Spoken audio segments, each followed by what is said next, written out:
औज़ुबिल्लाहिमिनश्शैतानिर्रजीम बिस्मिल्लाहिर्रहमानिर्रहीम। शुरू करती हूँ मैं अल्लाह के नाम से जो नहायत मेहरबान और रहम करने वाला है।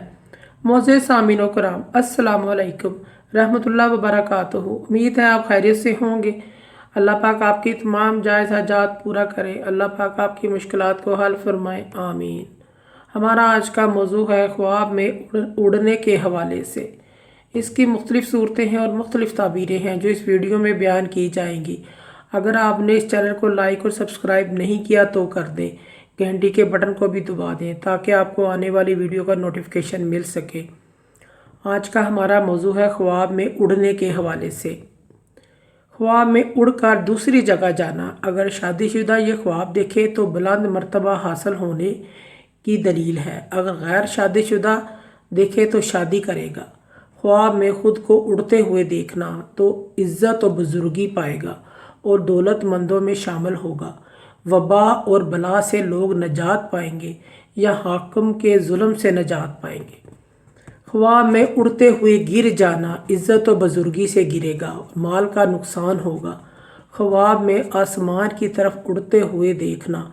अगर सीधा आसमान की तरफ जा रहा है तो ये नुकसान है और मौत की भी दलील है।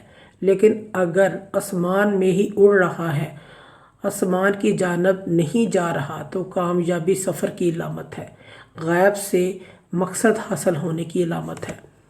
ख्वाब में बग़ैर परों के उड़ना, इसके हालात बेहतर होंगे। ख्वाब में परिंदे की तरह उड़ना बुलंदी के मुताबिक सफ़र पर जाएगा। ख्वाब में ज़मीन से उड़ना मर्तबा और शर्फ पाने की अलामत है। ख्वाब में कपड़ों के साथ उड़ना बुजुर्गी और सरदारी मिलने की अलामत है, नेक काम करने की अलामत है। ख्वाब में नामालूम जगह की तरफ उड़ना मौत के करीब होने की अलामत है। ऐसे शख्स को सदका और खैरात करना चाहिए। मुअज़्ज़ज़ सामीन कराम, अगर आपको हमारी ये वीडियो अच्छी लगी है तो इसे सदका जारिया समझकर ज़्यादा से ज़्यादा शेयर करें। अल्लाह पाक आपके हामी नासिर हों। जज़ाकल्लाह।